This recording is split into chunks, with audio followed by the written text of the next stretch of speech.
2007년 세상을 바꾸는 혁신적인 물품이 세간에 공개됩니다. 버튼이 필요 없는 이 새로운 레이아웃을 가진 핸드폰은 물리적인 형태만 집착하던 핸드폰 시장을 퀀텀 점프 시켜버립니다. 심지어 이 아이폰의 등장으로 터치를 통한 포터블 기기의 발전뿐만 아니라 모든 제품 디자인의 기준이 되었고, 또 앱이라는 것을 통해 모든 디자인은 제품 중심 디자인에서 소비자 중심 디자인으로 바꿔지게 되었죠. 우리는 그렇게 스마트폰이 없으면 못 사는 존재가 되어버렸습니다. 자동차도 마찬가지죠. 카메이커의 수많은 비전을 보여주는 컨셉카들이 즐비하지만 그 중에서도 특히 우리의 환경을 바꿨던 특이점인 컨셉카들이 존재하죠. 오늘 질주단 피셜 자동차판의 특이점을 가져온 21세기 혁신적인 컨셉카 탑 7을 소개합니다.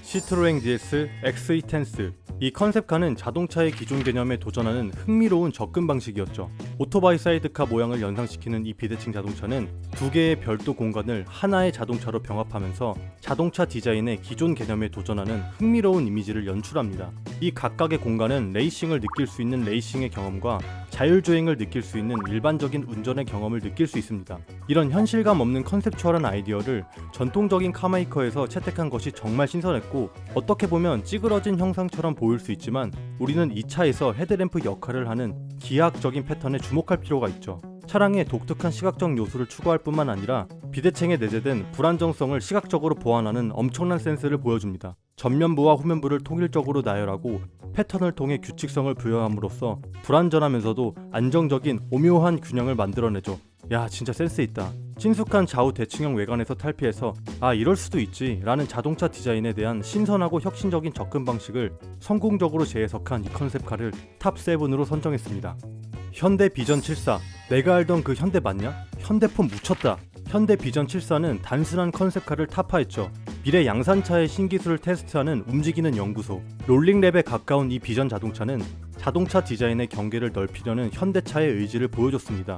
비전 74는 그들의 브랜드 역사에서 중요한 차량인 현대의 첫 번째 자동차 주지아로의 포니와 포니 쿠페를 오마주합니다. 현대는 기존 자동차를 과도하게 재해석하기보다는 원래 디자인의 본질 사이에서 균형을 유지하며 좀 더 친숙하고 눈에 익은 프로파일을 가진 컨셉카를 탄생시켰죠. 원형을 유지하면서도 향수를 불러일으키는 할로겐 램프와 같은 디자인을 도입해서 과거와 현재를 시각적으로 연결했고, 거친 주행을 위해 투박하게 설계된 70년대 랠리를 생각나게 하는 휠 스포크 디자인으로 디테일을 주었습니다. 마지막으로 기존에 대량 생산되었던 셰시를 개조해서 그 위에 쉘을 배치하기로 한 결정으로 컨셉카가 실제 차량처럼 움직이고 작동하는 현실감을 안겨주었습니다. 이런 양상 가능성으로 인해 컨셉트카에 열광한 소비자들이 컨셉카에게 이례적으로 디자인 신뢰성을 얻은 중요한 포인트를 안겨주었죠. 따라서 사람들에게 컨셉카로서 단순한 쇼잉뿐만 아니라 실감나는 양상감을 안겨주었기에 탑6로 선정했습니다.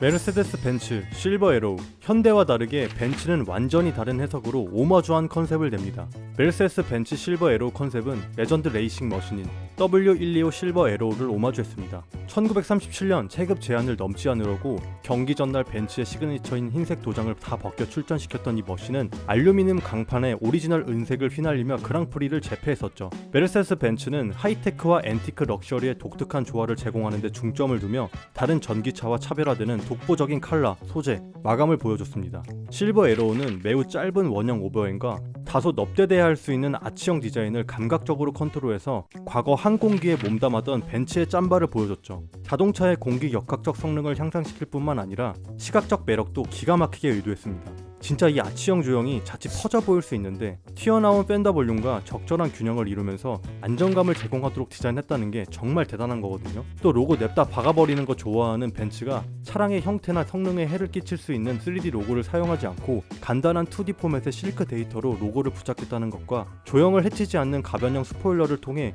미학과 기능성을 모두 보존하려는 벤츠의 센스도 미쳤고요.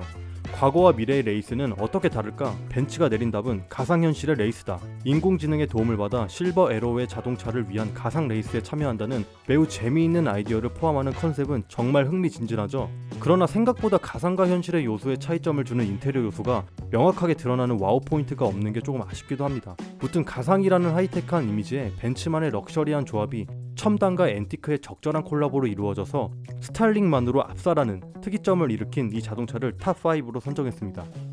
BMW 지나. BMW 지나는 외장의 재료를 확장시켜 자동차 디자인의 외형을 더 아티스틱하게 풀 수 있는 청사진이 됩니다. 이후 BMW는 자동차 디자인에 대한 보다 창의적이고 표현력 있는 접근 방식을 적극 도모하면서 장난감처럼 재미있는 자동차를 만들기 시작합니다. BMW의 역대 컨셉카는 색상이 변하는 외장이나 패턴으로 움직이는 앞바퀴 조향, 컬러풀한 패션의 요소 같은 재미있는 솔루션을 제시한 시작점이 진화였죠.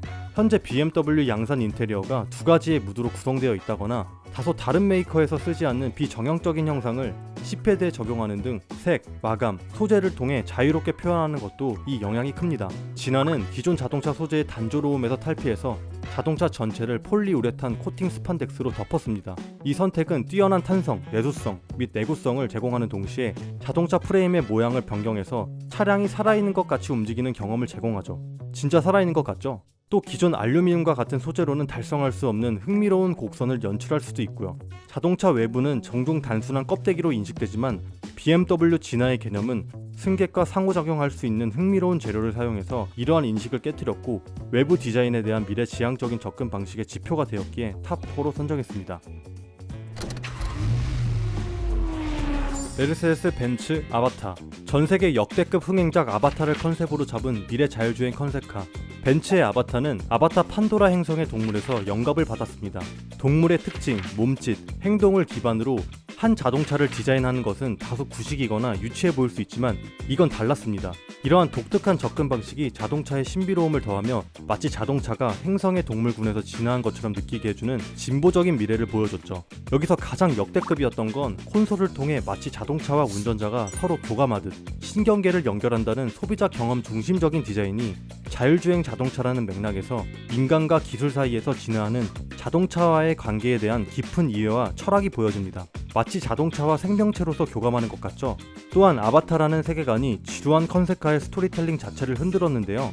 맨날 재원이 어떻고 미래가 어떻고 기술이 어떻고 하잖아요. 벤츠는 첨단 기술과 사양을 보여주는 데에만 집중하기보다는 아바타라는 개념을 현명하게 수용하고 이를 메타포로서 활용해서 뻔한 컨셉카 스토리에 매력적인 요소를 더한 단순한 미래 기술의 쇼케이스를 그 이상으로 끌어올렸습니다. 아무리 그래도 동물 비늘을 재해석한 이 가변형 와류 발생기 같이 생긴 게 개인적으로 징그러워서 탑3를 줬습니다. 메르세데스 벤츠 F015. 자율주행의 시대, 미래 모빌리티라는 디자인은 어떻게 나와야 하는가 라는 고민에 자율주행 아이디어를 수용한 최초의 컨셉카입니다. 요즘 나오는 이런 컨셉들은 벤츠에서 먼저 제시했다고 해도 과언이 아니죠. 모든 시선이 정면을 향하고 운전자는 항상 양손으로 운전대를 잡고 있었던 전통적인 실내 디자인에서 탈피한 최초의 차량 중 하나입니다. 이 컨셉은 자율주행을 통해 탑승자가 비즈니스나 휴식, 그리고 다양한 사회적 활동을 할 수 있는 라운지 같은 공간을 만드는데 중점을 둔 레이아웃을 선전적으로 도입하고 지금 흔한 컨셉인 서로 마주보는 회전식 시트를 구체적으로 제안했었습니다. 이러한 새로운 레이아웃은 기존 볼륨이 많고 스포티한 라인들이 중점이 되는 인테리어의 조형만 강조하는 트렌드에서 어떻게 시트가 배치되고 어떻게 휴식을 취할 것이며 어떻게 공간이 구성되어야 소비자들에게 다른 경험을 줄 수 있을까와 같은 새로운 고민을 모든 자동차 회사가 시작하게 만들었죠. 또한 전면 그릴을 대형 LED 패널로 대체해서 보행자와 도로 위의 다른 차량에게 다양한 메시지나 정보를 주고받도록 하며 자율주행차가 주변 환경과 원활하게 상호작용하는 방법에 대한 비전을 정립시켰습니다. 따라서 F015는 자율주행에 대한 미래지향적인 접근 방식이나 혁신적인 내부 레이아웃, 승객 편의를 강조하고 외부와 통신으로 커뮤니케이션을 하며 미래 이동성의 구체적인 청사진을 제시한 획기적인 컨셉이었습니다. 지금 계속 등장하는 모빌리티라는 컨셉에서 제시하는 개념들은 거의 다 이 컨셉카가 이미 깔고 갔었으니까 이 범주의 최상위 디자인으로 생각해서 탑2로 선정했습니다. 테슬라 사이버트럭. 페라리 몬자 같은 거일 줄 알았는데 뭐 테슬라? 자, 흥분하지 말고 제 말 잘 들어보세요. 나오자마자 아니 얘네가 미쳤나, 그리다가만 자동차를 가지고 와서 콘셉카라고 하고 앉아있어 라고 하는 반응이 대부분일 정도로 당시 파격적이고 어이없었죠. 당시 자동차판에서는 있을 수 없는 삼각형을 형성한 조형과 자동차 디자인에서 가장 필요한 완만하고 텐션감 있는 곡선 따위는 어디에서도 찾아볼 수 없었습니다. 인테리어는 말할 것도 없이 그냥 휑하고요. 하지만 이러한 파격적인 외내관의 형태는 카누, 죽스와 같은 실용성과 기능성을 우선시하는 효율적인 스타일링을 하는 브랜드들의 판을 열어주었죠. 더 이상 자동차 디자인이라는 게 꼭 공기역학적이어만 하고 부피가 큰 모양을 할 필요가 없다는 전통적인 틀을 얘가 깨부셨습니다. 또 사이버트럭의 급진적인 디자인은 기존 자동차 제조업체뿐만 아니라 모든 회사가 혁신적인 자동차 개념을 탐구할 수 있는 새로운 가능성을 열어주었습니다. 테슬라는 전통적인 자동차 디자인의 한계를 뛰어넘어 자동차는 이게 있어야만 하고 이래야만 해 하는 사람들에게 빅엿을 날린 특이점이 되었던 모델이었습니다. 대중들은 대담함과 미래지향적인 매력을 받아들인 반면에 업계 전문가들은 말도 안 되는 파격적인 디자인을 거부하면서 양극화가 심했던 둘 사이의 여론전이 꽤 재밌었습니다. 이렇게 사이버 트럭의 디자인이 대중과 업계 전문가들로부터 엇갈린 반응을 얻었다는 점이 엄청 주목할 만한 이슈였던 거죠.